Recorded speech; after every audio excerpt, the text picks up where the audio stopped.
largely immigrant, largely immigrant population up there. You know, really tight knit community. You know, went to high school and stuff out there, and then when I had to leave, I went to UC Berkeley for undergraduate, for my undergraduate work. It's funny because like you know, when I say I came from a small town, I mean a really small town. Like the first science class I had at Berkeley was in this big auditorium, and in this auditorium there was like hundreds of people could fit in there, right? And it's like I remember sitting down in that first auditorium, thinking, wow, like everybody in my whole entire town could fit in this one place, right? So so college was kind of like a culture shock for me. Like it kind of I went from a really small pond, you know, to like this huge ocean of people and ideas and cultures and food and stuff. And so it was a really like eye-opening experience for me. That's where I started to like develop my interest in medicine and science. Joined like some after school programs, and gonna started like to mold my try to like mold my kind of my course to medicine. I was able to get into medical school. I had to take a year off to work to get like to get some money to apply to all the medical schools and do all of the applications and course test prep courses that you have to do to be able to get into medical school. Got into medical school, went to UC Irvine. In Irvine, one of the reasons I chose Irvine was to do this program that's where I met Dr. Campos Spitzy, which is going to be on shortly.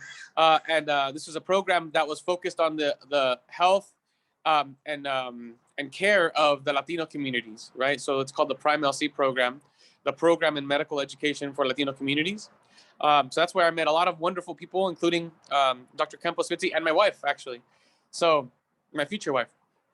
So as part of that program, we had to do a second degree. So we all took like a year or two off during medical school to pursue another degree in higher education. I decided to do mine in public health. So I went to UCLA and did my coursework at UCLA for public health with a focus in community health sciences, which is like a long way to say I'm really interested in the health of communities and populations, not just, you know, the health of like the one person that I'm seeing in front of me in my clinic, for example. And in that program, I was able to get an idea of how to what are the things that affect the health of communities, not just of a one person, and you know, start to get into how to make those better. So I finished that, went back to school, to medical school, finished my medical school, started my after you finish medical school, you have to apply to what we call residencies, which is kind of like the training program where you actually start practicing as a doctor and not so much learning about how to be a doctor, right? So during that residency program, I did 3 years at Harbor UCLA for my residency program in internal medicine. And after that, I applied to cardiology as a subspecialty, like a niche program within internal medicine. I finished that a year and a half ago now. And now I'm just part of the faculty at Harbor UCLA Medical Center. And that's kind of been, you know, in a nutshell, been my journey to seeing you guys here today. How has our guest practiced communal responsibility? Because I'm so happy to hear some of his answers, because it's kind of what we've been teaching about. So someone in the chat put one way that Dr. Ignacio has talked about communal responsibility in his journey. So we want to show him we're paying attention. So someone needs to put that in the chat, please, or you could respond verbally.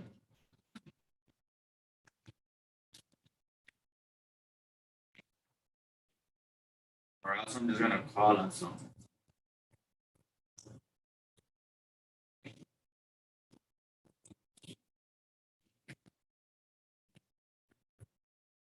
So we're just giving them some think time.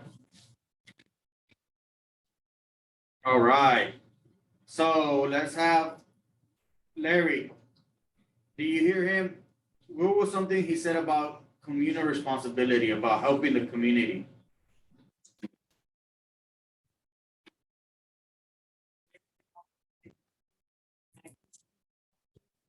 Help people.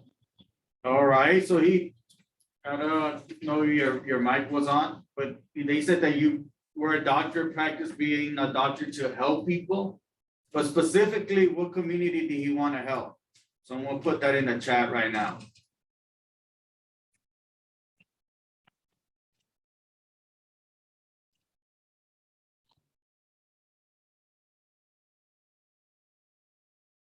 In his town, very good. Thank you, Emiliano. His community. All right. So Ignacio, just to let you know, we're doing this thing, and the kids are gonna participate more because it's definitely gonna affect their grade this semester. Like guarantee it, like we're not gonna be shy because you guys are great students. So we're definitely gonna need you to participate when we tell you to.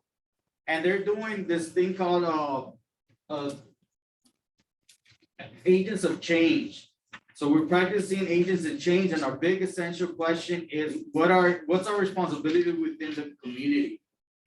Right? Like what is our response, especially like you said, with health issues and health issues related to Latinos. Could you tell me maybe, or tell our class why that was important, that you wanted to join an organization that targeted helping out the Latino community? Because just to give a little background, we've been analyzing movies like The Walkouts and learning about Chavez Ravine and the Escalante movie, just so we understand the history of what it used to be like to where we're at right now. So go ahead.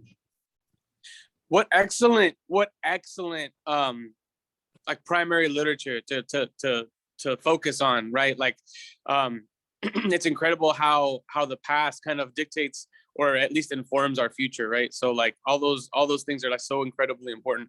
So the reason for me personally, and this is like, I think it's really important to like understand, like everybody has their own sense of community, right? Like the sense of community that you build is your own. That like I have my own, and you know, everybody that's listening in kind of might have very similar, maybe a little different, maybe really different senses of community, right?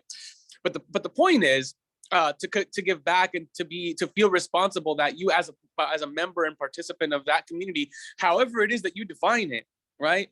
That you have a responsibility to make that community better, right? So the reason for me that I identify so much with, and you know, and feel like such an incredible passion towards the Latino community is like, you know, like I'll take you guys all the way back to when I was growing up, right? Again, my town was 350 people. It was tiny, little, right? And in that kind of town, like everybody kind of knows each other. Everybody kind of, you know, for good or bad, like everybody kind of knows your business. But it's hard to get into a lot of trouble, right? Because there's not a lot of people, not a lot of stuff to do around there, right? I just remember when I was little, my mom would go to her doctor's appointments, like to when she was, you know, pregnant with my little brothers and sisters, or just whenever anybody would get sick. And I just remember how, you know, nobody spoke Spanish at the doctor. Like nobody understood what my mom was trying to tell them. Like here I was, like a 6-7-year-old kid trying to translate for my mom, who was like having like, you know, symptoms, to this doctor who had no idea, who was like didn't really pay attention, who like wasn't really trying to hear what was going on, right? And so like I just carry those things with me, you know. Like I remember like every one of my little brothers and sisters almost died at some point. Like one of my brothers had like this fever to like 104 or something when we were like little, and like nobody could like figure out what was going wrong with him until we got him to like a big city doctor. My other little sister, when we were in Mexico, she almost like, so there's like all of us had like near death experiences when I was little. And part of it was because where I grew up, there's like no healthcare. Like the nearest hospital is like an hour away, right? There's no clinics in my town. The nearest clinic, which is like halfway open, is like 30-40 minutes away. And when you're like kind of like new and trying to figure out like the whole culture of the United States, and you know, you're still maybe a little scared because like immigration and stuff is all around, like people don't go anywhere to get care. So I grew up with that. That's where I grew up. That's like how I manifest my idea of what healthcare is, right? Like it's this thing that you go to when you're dying, when you're like about to die. And then like as I grew older and started going to college, I started understanding how incredibly wrong that idea is, right? Like healthcare should keep you healthy. It's not death care, right? It's not like you go here when you're about to die because you have no other choice, right? And so that, in my mind, you know, like I was in college, being like, oh wow, like this is how it's supposed to work, right? And it took me until that time to really understand what the disparities are between some people and others, right? So for me, having grown up in the Latino community, being Latino, being of Mexican ancestry, you know, being obviously born in this country, you know, loving this country, of course, but, you know, definitely having my roots and all that, and the culture and my place. I you know, I can't move forward without looking back at all the people that helped me along the way. And that was my community, right? Like they were the ones that, like, you know, helped, you know, bought those like candies from me when they really didn't need to when I was little, you know, when they urged me along when I was like, you know, in elementary and high school. So, you know, you can't move forward without looking back at all the people that kind of helped you along the way. And for me, that was such an important part of what I do moving forward.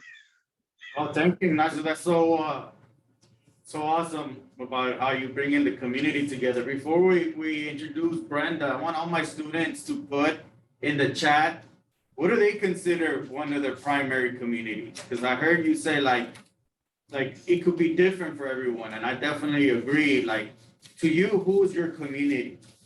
Okay, there could be definitely different levels to it. So everyone needs to put it in right now. So go ahead and start putting in who is your community. Remember that to be accountable to our community in this classroom, you have to participate. So everyone's gonna, and the good thing is I'm gonna have this on record. So like, I'm gonna see who's participating.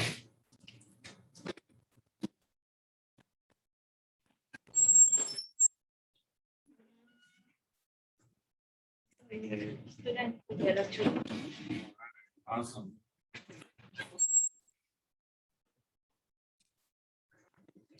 You guys can start typing now, start sharing.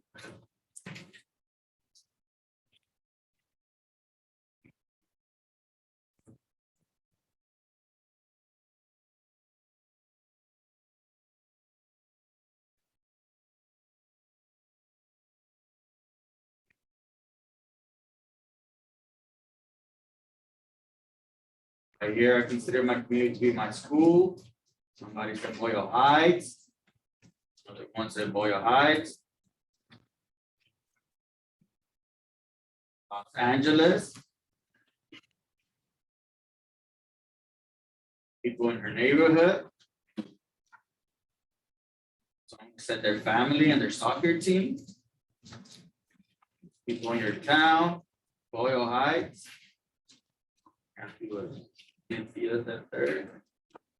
Boyle Heights. All right, so that's awesome. So remember, like, our big essential question, whether you're in Mr. Control's class or Miss Torres's class, is like, what's the communal responsibility of people, right? I know it changes for everybody, but like when we're doing, in this class, we're really focusing on COVID, and Mr. Control's class, we're focusing on the environmental issues. All right, so now I'm really happy to introduce Brenda. Thank you, Ignacio, for coming a little bit early. And Brenda, can you introduce yourself? Give us a quick intro. Sure, and let me know whether you hear me. Are you guys hearing me pretty good? Yes. Okay, and can I ask your students, can you guys tilt your camera so I can see your beautiful faces? I'm mostly seeing foreheads and hairlines. Can I see some pretty faces, please? Nice. Andrew, he's doing what he needs to do. Thank you.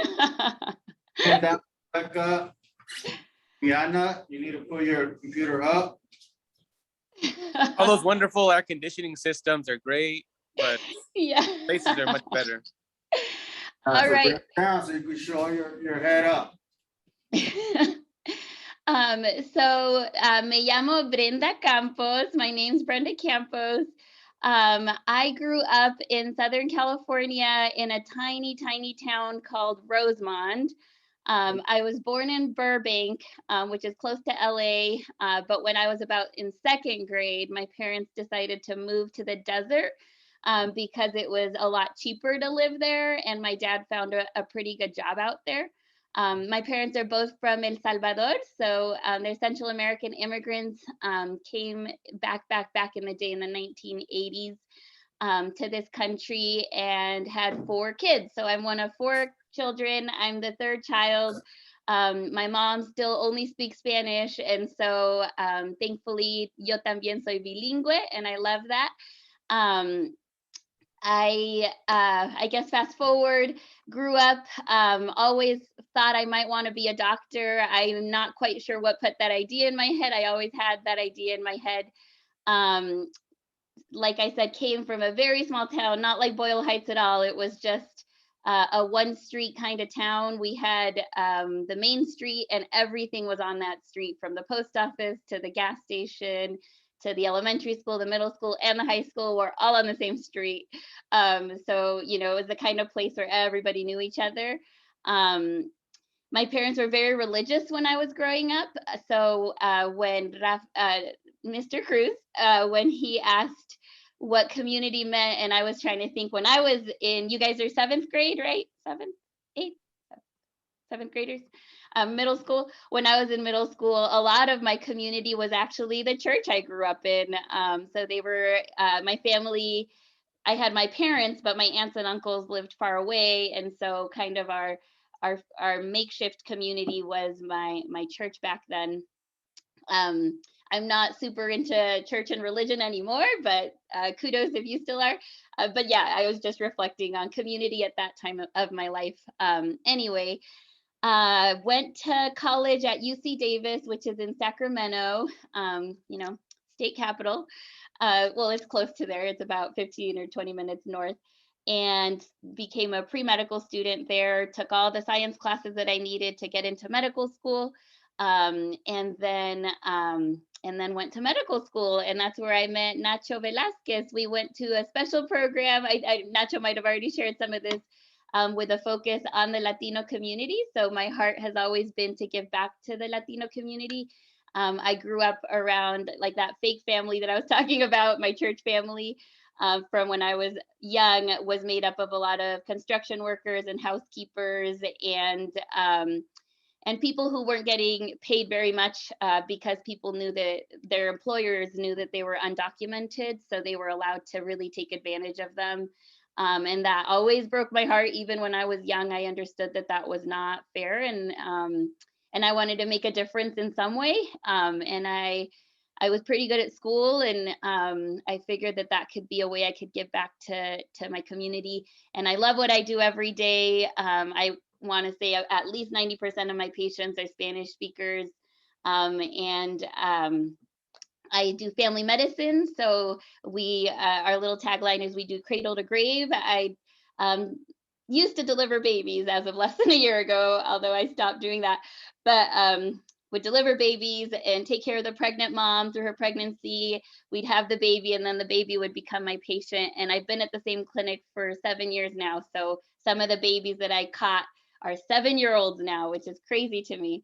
I also work closely with our college in town to try to help our pre-med students get ready to apply to medical school. But yes, I'm all about helping our minority and first generation students achieve academic success. And it starts in middle school, you know, it starts young. So pónganse las pilas, chicos, like, you know, give it all you got, because if you can succeed here and then in high school and then go to college, whatever route that takes, if you have to do community college first or whatever, but you know, for your own community to give back to them, you gotta put in some time and effort, even though sometimes, you know, classes can be boring and all that, but do it for yourself, and do it for your community and for the future. I want to show off the shirt I'm wearing. So I have this shirt is many years old now. But it says, I remember that shirt. You remember this shirt? It says down here, empowering you to be the future of medicine. So right here, empowering you to be the future of medicine. So we want you guys in this medical detective class to think about being doctors in the future and to know that you can do it. There's been a lot of people who've grown up in similar places like you guys. When I was up until I was 7 years old, I shared a bedroom with all 3 of my siblings. All 4 of us were in the same little bedroom, full of cockroaches and everything. And you can be fast forward 15 years. Oh God, it's probably more than that, but but you could be here where Nacho and I are as doctors, giving back to your community and helping those patients who don't speak English, and being an advocate for them. I also have my MLK pin. I put a lot of swag on this morning. Single payer healthcare, equality for all. So Martin Luther King always said that one of the greatest injustices was health disparities. So somebody not being able to go to the, I kind of heard the tail end of what Nacho was saying, but to feel like you can't go to the doctor because you can't pay for it, that shouldn't happen, right? Not in our country. Yeah, and then my badge to prove to you that I'm a doctor, right there, doctora. All right, so remember, I'm looking for the student of the week as well, just to let you know. Somebody comment on how Brenda has been practicing her communal responsibility, or how her communal responsibility inspired her to do what she's doing. So someone in the chat, a couple people, please put that, just to check for some understanding. So while they're doing that, what we're gonna do, Nancy and Brenda, first of all, thank you so much. Hopefully the kids understand that you guys are working doctors. And I remember you guys came to my class 10 years ago when you guys were students, but I know now it's even another level of commitment because you have that, you have your work commitment. So I really, really appreciate it. And I'm sure the kids are gonna really, really appreciate it too. Sometimes they ask me questions and I have to tell them, well, I'm not a doctor. I just took a summer course and my expertise is in teaching, not the actual content. But what we're gonna do, we're gonna show you some of the work that the students did, what they're working on, and they're gonna have questions to you guys.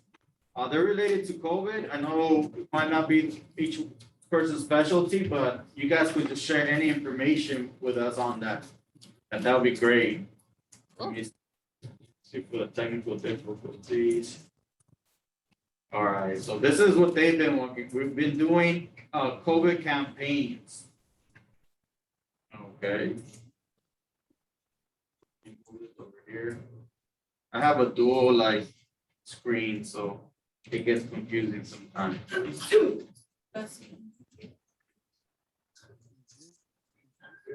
All right. It was working and then it got real skinny. Yep. No? All right.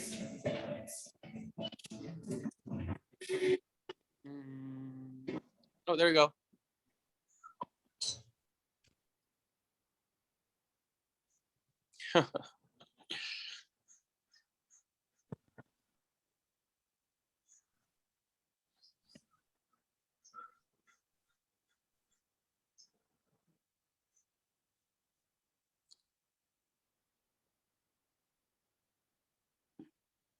This is great stuff, guys. Yeah, I want to take these and post them all over my clinic. Yeah.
Mhm.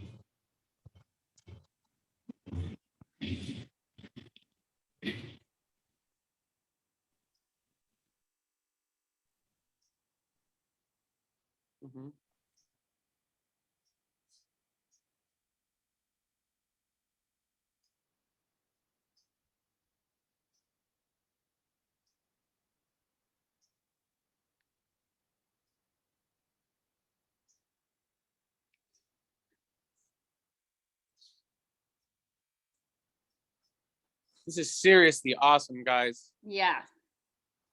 Super impressive. Mr. Cruz, impressive. Your students are impressive. Yeah, they're good students. They're ready. A lot of Get it. them have shown that they told me they're prepping for medical school. Yeah. At least 7 of them. Maybe we'll have some more. For sure. All right. So what we're gonna do now, we're gonna have a Q&A for like 10, 15 minutes, and then for 15 minutes, I'll split you guys up and I'll let the kids, just talk to you freely about whatever they kind of want. I'll go in and out of both places. But this will be kind of like the more like academic part. So we're gonna have right now, you guys start putting your questions on the chat that are related to COVID, the ones that we all shared the other day. Start putting them in the chat. So I saw Nitzel up there. I had to comment. Shout out. okay, that's all. Shout out to Itzel. Wow. So Sorry, I veered that conversation a different way. Yeah. Back to what Mr. Cruz said. Oh no, I was gonna say like, hey, whatever you got, that's awesome, making those connections. We're actually working on in our school, like doing cultural responsive teaching and showing people what it means, like hey, making those little connections just to like help the kids get engaged and then like use that to do their processing. All right. So as they're putting their questions in, like, Oh, that's a good one. you guys give like a brief 1 minute maybe, or tell us your expertise maybe related to COVID, because I know you guys are experts overall, but that way we kind of know.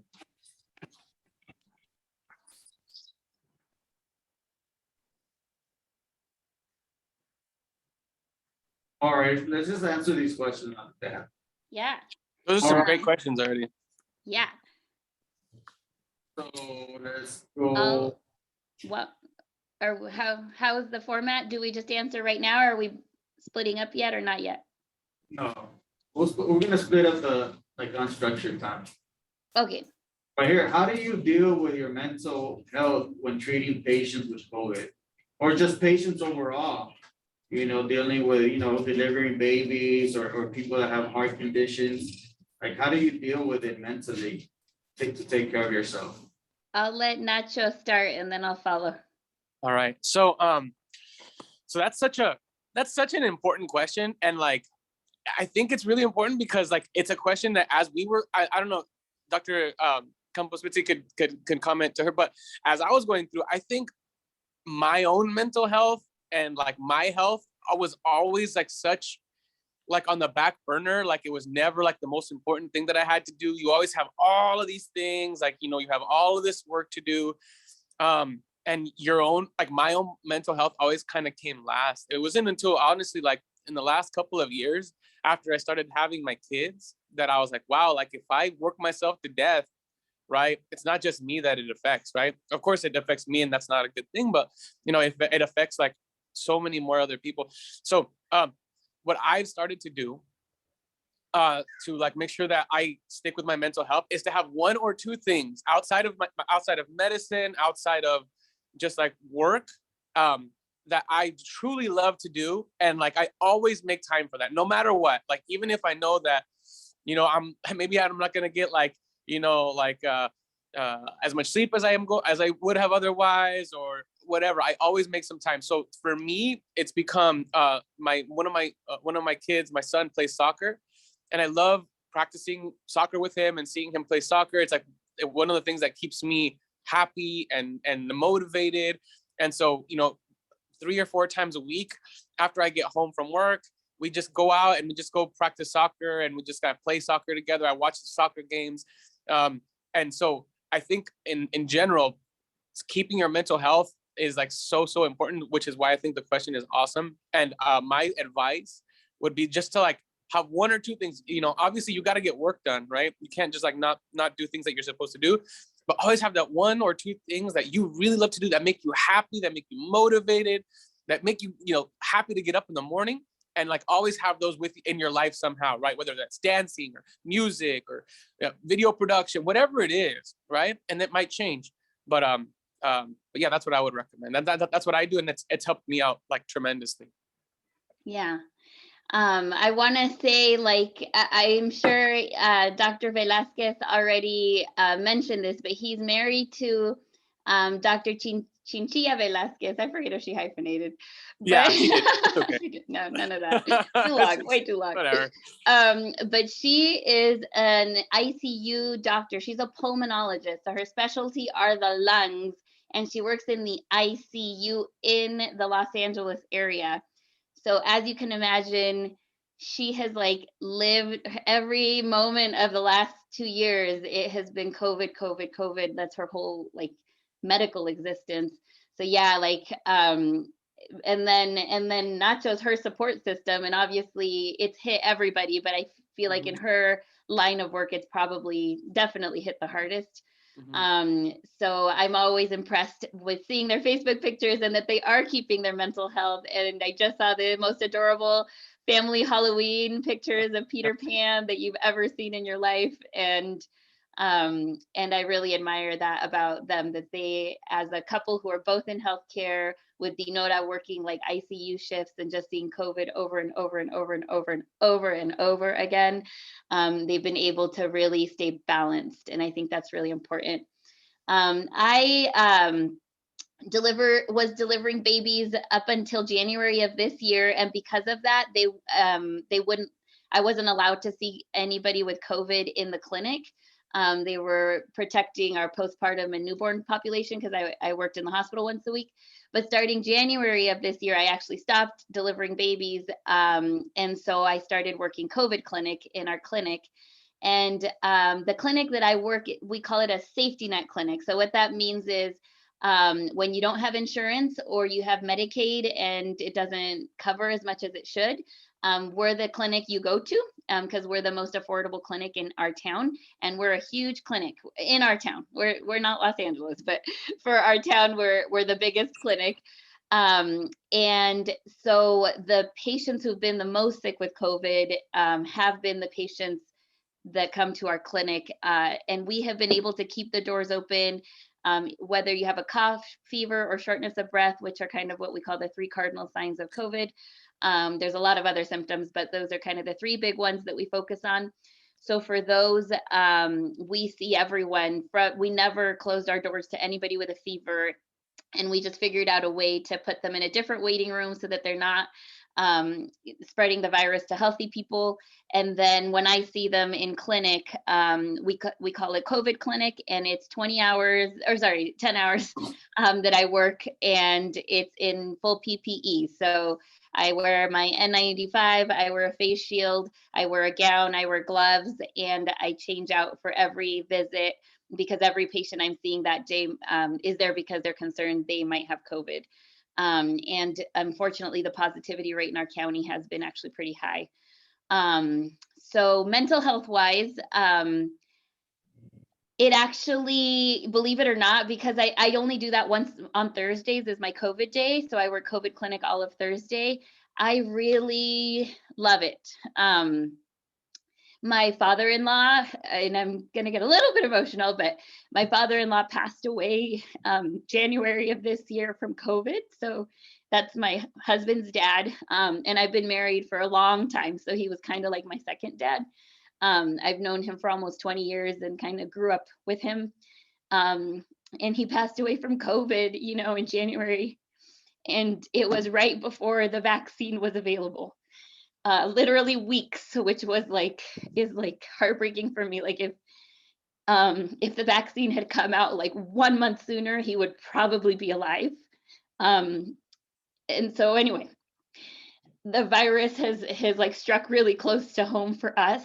And the further we've gotten, right, it's been like a year almost since the vaccine was available, and the people who aren't vaccinated now, it's not because they can't have access to it, like it's everywhere, right? It's people who need convincing, who need the campaign, all those like amazing PowerPoints you guys came up with. And that's my job every day, especially in COVID clinic, because in COVID clinic, the people showing up are usually the people who are not vaccinated. So they're coming in because they're worried, they have a fever, or they were around somebody who just had a fever. And they're the people who have held out this long without the vaccine, and the ones I get to try to convince, right? Like, so in those visits, it's like, okay, we're going to test you today, regardless of what the testing shows. Please, like, when, like, get vaccinated. Like, and I have all kinds of like work, like I have the New York Times article that came out, I don't know, like a couple months ago, that I have printed out for everybody, that talks about, you know, like pregnant women should be getting it, like everybody should be getting it. And I'm able to share stories. Like, my parents were super reluctant and believed a lot of these conspiracy theories, even having their own daughter, like as a doctor, tell them like, you should get vaccinated. They were super reluctant. And basically I told them, if you don't get vaccinated, you can't see your grandchildren, like my kids.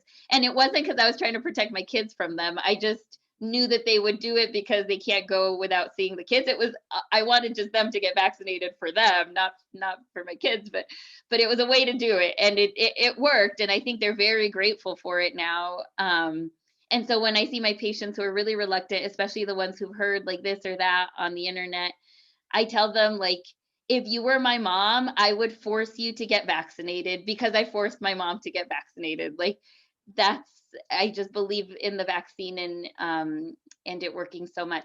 So yeah, somebody else asked, like, am I scared of getting it from my patients? So in COVID clinic, I'm wearing full PPE. So this is probably the safest place for me to see somebody with a fever, cough, shortness of breath. I do COVID clinic once a week on Thursdays, but every other day of the week, I see patients who have colds and things who turn out to be positive that I was not wearing my full PPE, but they didn't have a cough, fever, or shortness of breath, so they got routed to our regular clinic. I was fortunate enough to go ahead and get the booster, so I have had 3 doses of the vaccine at this point. And so I feel pretty comfortable, you know, just doing like very frequent hand washing, always wearing my mask in the rooms. And I'm not like super scared of bringing it home to my family. That said, I cannot wait till my kids can get vaccinated. So yeah. That's so awesome. And just to let you guys know that right here, at least for me as a teacher in LAUSD, we've had very limited case, because we have been one of the most strict districts. And we were comparing our data with that of Florida's, where I know at least 15 educators, if not more, did pass away, and a lot of kids got sick. So that's something definitely that what we're trying to push, to get as many kids as possible, so we could, you know, just protect ourselves and hopefully one day take up our mask. But some people are scared of needles. So Emiliano asked, can the vaccine be taken as a drink, even though it has to be in your veins? Take it away, Nacho. Unfortunately, no, Emiliano. There's not yet. You know, one of my favorite shows, one of my favorite things to watch on TV used to be Star Trek, right? And in Star Trek, they have these cool little things where they just like kind of put it next to your skin, and it's right. And it's like, okay, the medicine is in, right? We don't have that yet, unfortunately, my friend. You know, maybe in the future, but right now, that's all we have. But you know, it's a little bit of pain, a little bit of pain. It's like a little, not even a bee bite, to prevent like a lifetime of problems, right? So that's what I tell my patients. And my wife, who Brenda, Dr. Campos was mentioning, who, you know, is super afraid of, she's one of the most incredible doctors I know, but like is super afraid of needles. And to the point where when the COVID vaccine came up, she was like first in line. She was like, go, like right now, like let's do this. Because she understands how bad it can get. So, you know, no, unfortunately, there's no oral things right now, my friend. Sorry. Or maybe you guys can answer this for Mia. What is in the COVID vaccine? Yeah. So the big thing that's caused all the fuss, right, is something called messenger RNA. Have you guys learned about, I forget when if it's in middle school or in high school that you start learning mRNA stuff? Probably high school, huh? Probably high school. Probably high school, maybe even college. It all blurs. I learned about it last week. I don't know. The very shallow level. Yeah. It's like cell bio. It's like when you learn cell bio, right? Like, yeah, when you learn. So it's I mean, everybody's heard of DNA, right? Like, at least from Jurassic Park, Dino DNA. And you're dating yourself, Brenda. You're dating yourself. I know, but you didn't do with Star Trek. I was like, no, you're not getting anybody with that Star Trek reference. Jurassic World. Yeah. So messenger RNA, it's literally like a map, I would say, or like a code. Like it's hard to, but basically your body has in your cells, so like that kind of level, like down, your body has a way to read messenger RNA, and like it's like reading instructions, like a recipe, right? It's like reading recipes on how to make chocolate chip cookies, and your body is able to read that recipe and make the chocolate chip cookies. So obviously the mRNA vaccine isn't putting chocolate chip cookies in your blood, it's putting in the spike protein of COVID. So one of you, or more than one of you, had it on your PowerPoint slide that the coronavirus looks like a big globe that has a bunch of spikes on it. So the spikes are what allow the virus to get into your cells in your body and cause destruction. And so by making antibodies, so your natural defenses to fight those spikes when they show up, you're able to not let the spikes get a foothold into your cells and stuff. So mRNA is the biggest ingredient that's in the COVID vaccine. It's a recipe, and then your body makes the spike protein without the rest of the virus, just the spike protein, so that your body sees it and says, that is a foreign thing, we should attack it. Let's make a whole army force against that spike, so that in the future, if your body was actually exposed to the virus that's full of those spikes, it's like, I've seen you before, we were ready for you, and then they destroy the spike and the spike can't get you. Clarification, you can help me, Nacho. Beautiful.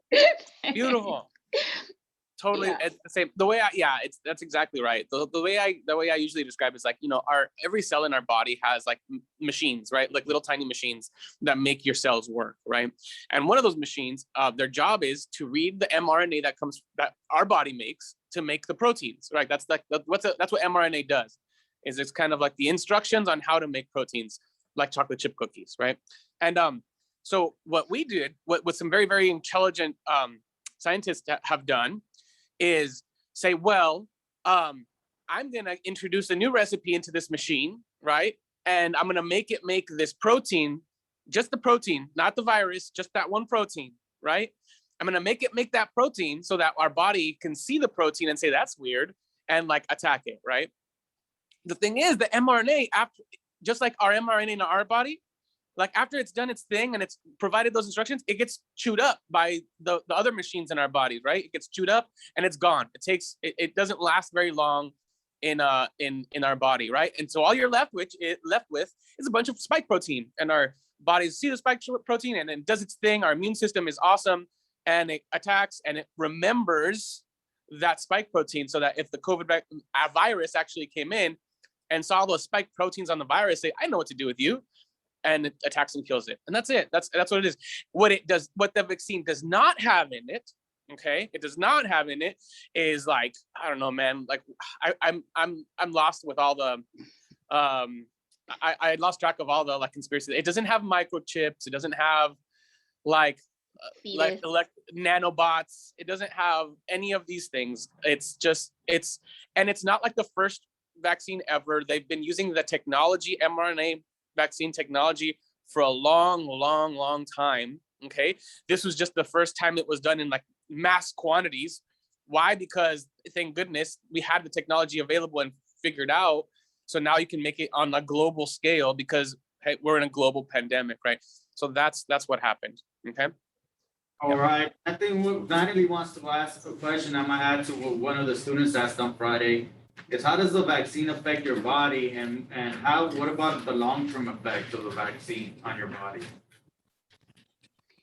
So in the history of vaccines, no vaccine has been shown to have long-term side effects. So we have a million vaccines, right? The tetanus shot, you have your polio shot, you have your meningitis shot, your HPV shot, your pneumonia shots, your varicella, your measles, mumps, and rubella, none of those vaccines, which while this one is a little bit different, really the end goal is just it makes your body have antibodies to protect you against the viruses if they were to show up. And so no virus in the history of humans has had long-term side effects. And so this one, it No, hasn't been out. Vaccine. Oh, sorry, No vaccine. Thank you.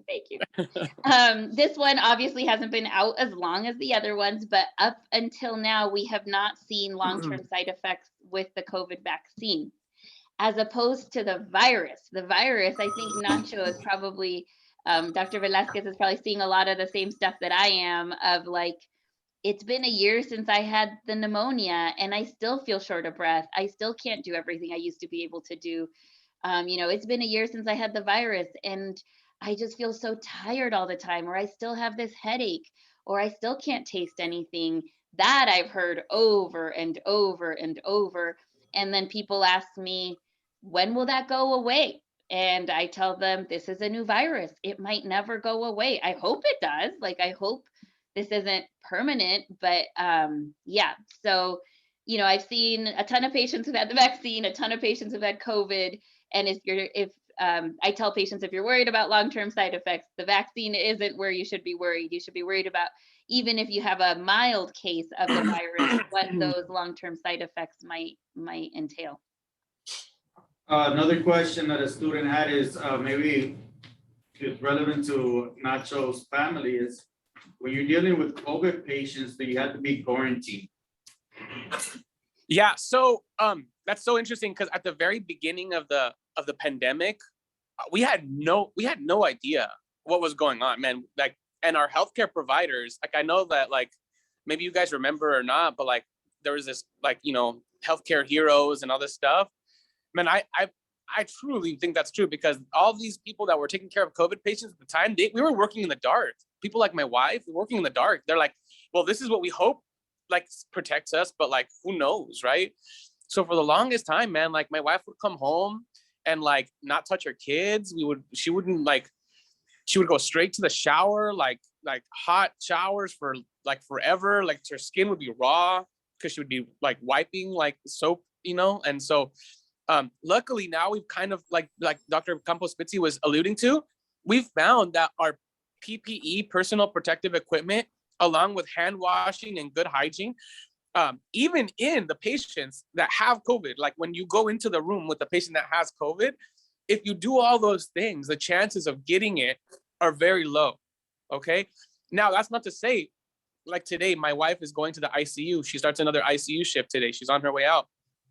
And as soon as she comes home this afternoon, she's going to hop straight into the shower and, shower up and stuff. But no, just being around them doesn't mean that we have to be quarantined to ourselves. But there have been a lot, sometimes there's close calls or like outbreaks, exposures that say like, hey, like there was an exposure in this unit that you went to. And it's always like Dr. Campos Spitzi was saying, it's when you're not expecting it. It's when you're not ready with all your PPE and stuff. That's where people get sick. Like they did a study at my wife's hospital where who was getting sick of the people in the hospital that were getting COVID, healthcare providers that were getting COVID, where were they getting COVID? And it wasn't the ICU. It wasn't like when people were on ventilators and like sick and dying of COVID, because we know those people have COVID. You're protected. You're like all gowned up, right? Like you have everything, poppers, which are like helmets that you put on, right? To like make sure that like no bad air comes in there. So they're ready. The people that were getting infected are the people in the other units that weren't being careful because COVID's everywhere. And like Dr. Campos was saying, you don't manifest symptoms like right away. Honestly, it would be great if somebody got COVID and like immediately started feeling sick, but you don't. You're infectious before you start feeling sick. And so that's why in other places, people kind of put their guard down. They get, I'm just gonna take my mask off because it's like, whatever. I'm not gonna wash my hands after what, you know what I'm saying? That's when people get sick. So the idea for us has been, keep your guard up when you're seeing when I'm stepping foot in that hospital, right? Mask is on, gloves, I'm suiting up, right? Suiting up because I have to protect myself and my family. And I've already had to quarantine myself when there was a close call, right? Luckily I didn't have COVID, but I didn't play with my kids for like 10 days just to make sure that like everything was okay, right? And that's the worst. So yes, so we don't have to quarantine ourselves when we come home from like work, but we have to be very careful still. Yeah. Last question. Larry said, but he's worried, or his question is about the mutation causing variants and how that affects the vaccine, or what happens when that, like we just had the Delta variant, and like what is being done to protect ourselves in case there's more variants, or Yeah, that's a good question. So we are all all viruses in general mutate very quickly and very easily. So I'm going to use a non-COVID example for you, HIV. So another virus that you guys all hear about, right? The HIV virus that isn't quite as scary as it used to be, but it is kind of scary still. And if HIV goes untreated, it causes AIDS, and that causes death. So the HIV virus, thankfully, years ago, we found treatments for it. The problem with that, we have really good treatments for it, actually, is that sometimes they could still cause side effects, or sometimes the person who's taking the medication isn't at a place in their life, like maybe they're addicted to drugs or something, that they have some kind of social thing going on in their life that makes it hard to take the pill every day. Literally, it's one pill they have to take once a day, and it keeps the virus away. So if a patient with HIV, let's say they get diagnosed when they're 16 years old, they diagnose it quickly, they start taking their pill once a day, every day, like a vitamin, they will live until they're 96. Like the virus that pill will always fight the virus in their body. If that patient stops taking the pill for, I don't know, 3 months because it was causing them side effects, or because they had a period of homelessness and lack of transportation and couldn't get to the doctors to get their refill, whatever. The virus is a live thing, right? That's what you guys are learning in this class. That little window, it can use that little window to be like, the medicine is not in my body anymore. I am going to change so that next time this guy takes this pill, it will not work anymore. And that happens. And so that's in the HIV world. So I guess all that to say that viruses mutate. We know that. The COVID virus is obviously a virus that also mutates. Right now, our vaccines, thankfully, are still working against the Delta variant.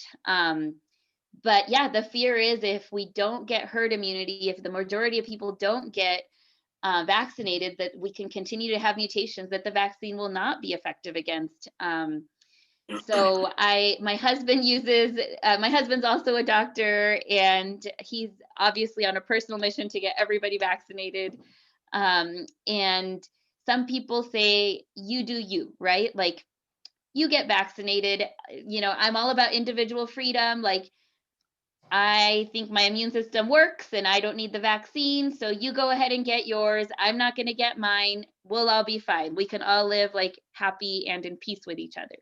So when my husband hears that argument, the argument of like, what you're not getting the vaccine actually does affect me. So he uses what he calls as the boat analogy. So he tells those patients like, okay, so let's say we're on a boat together.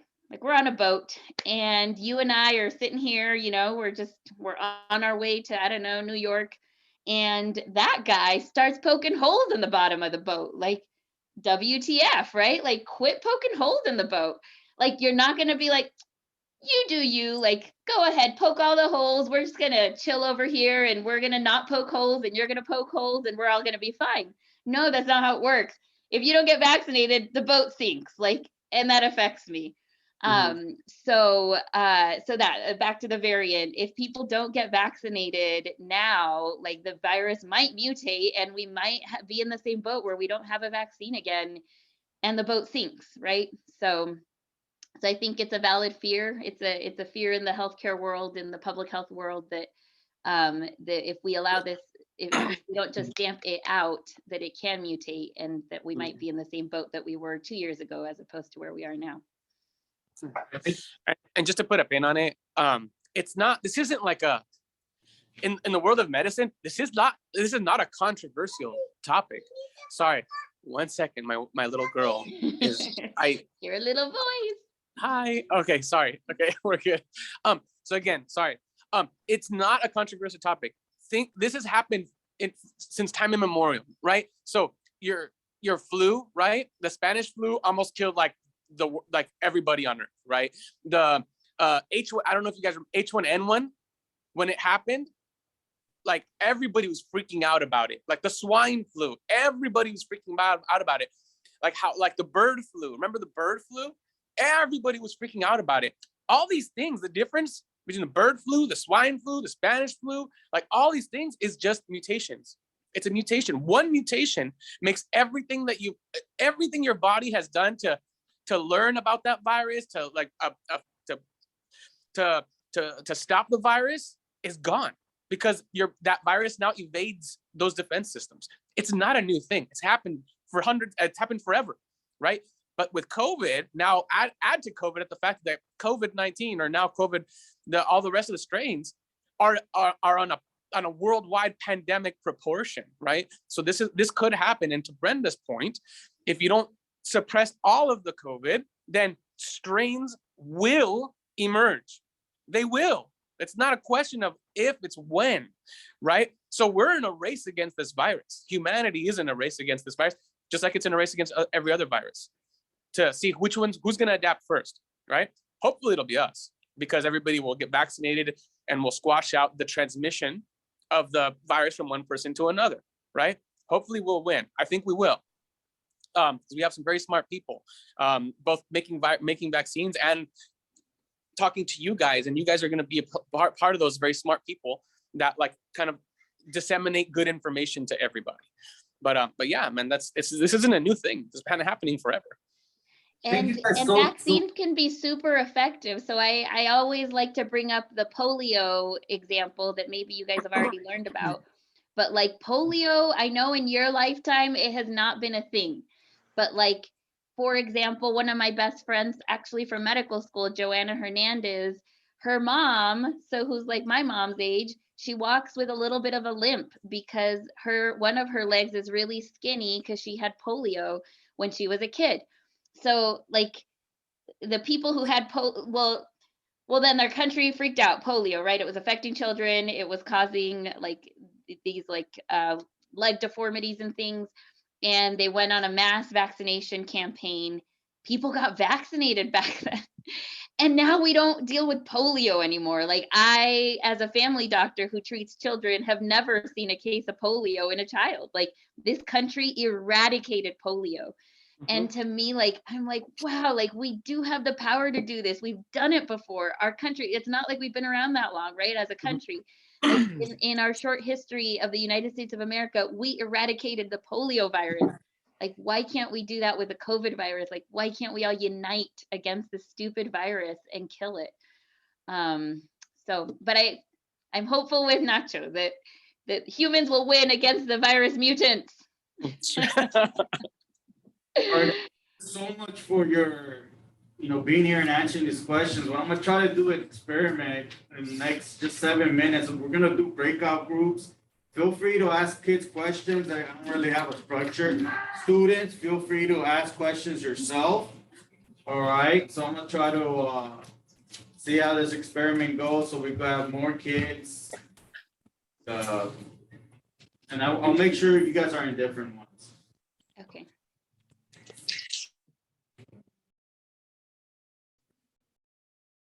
You guys go into the breakout.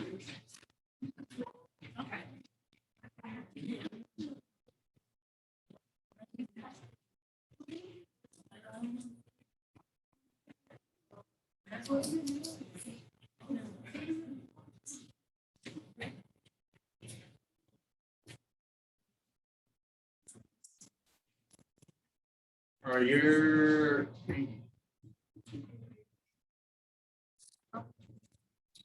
I ended up in the same room as Nacho. I think I want to be in join group 1 or something. Yeah, I'm trying to see like what kind of move you there. Okay, cool. That's alright, we're over here in people, that's okay. Yes, engage. We can hear some voices.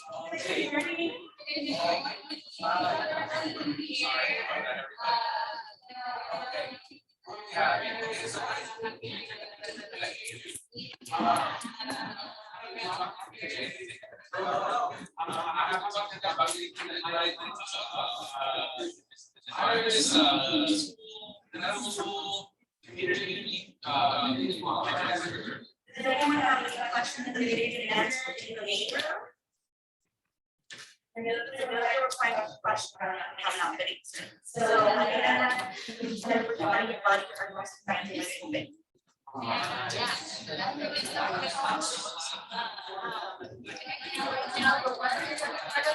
Are the lungs, right? So it causes pneumonia, which is a lung infection, and it makes it so that you can't get enough oxygen, and if you can't get enough oxygen, you die.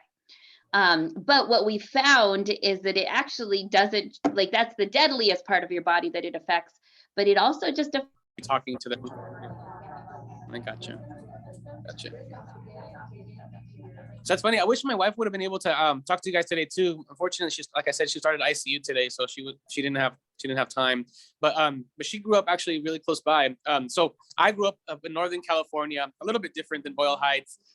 Brenda, Dr. Campos Spitzy, grew up in the desert, which is a little bit different than Boyle Heights. But my wife grew up like smack dab in the middle of East LA.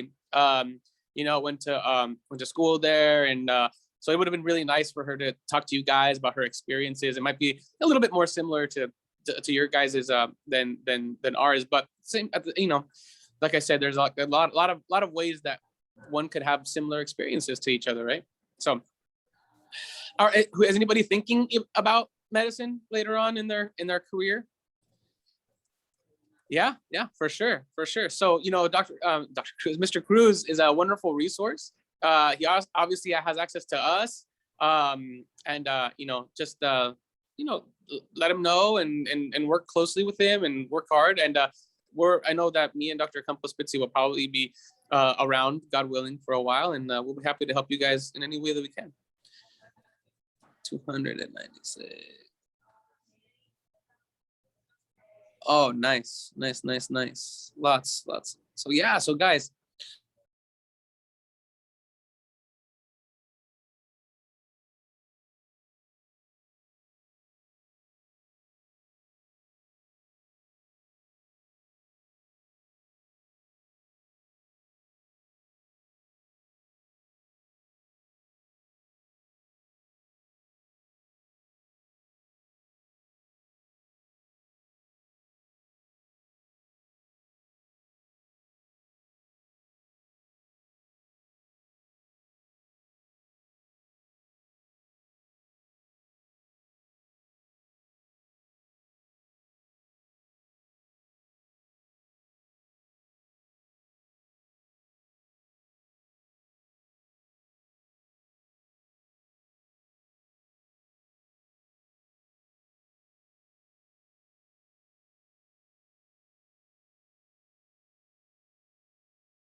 Mr. Cruz, I was booted out.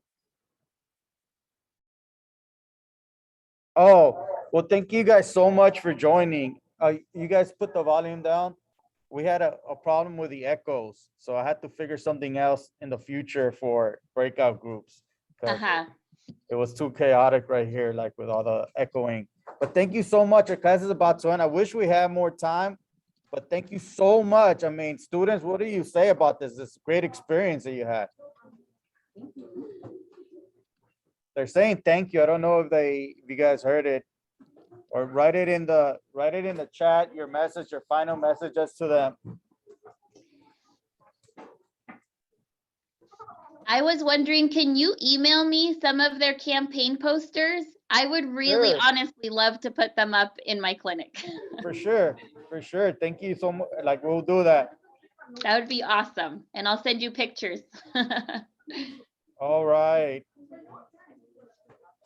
Well, I had to go like supervise the halls and stuff because kids are kids. But thank you so much, Brenda. And thank you so much, Ignacio. Like, Bye, guys. I know some of my kids from 10 years ago when they still remember when you guys came in and did all the stuff. So it's pretty awesome. So I'm glad we reconnected and thank you so much. Thanks for having us. Okay. Bye.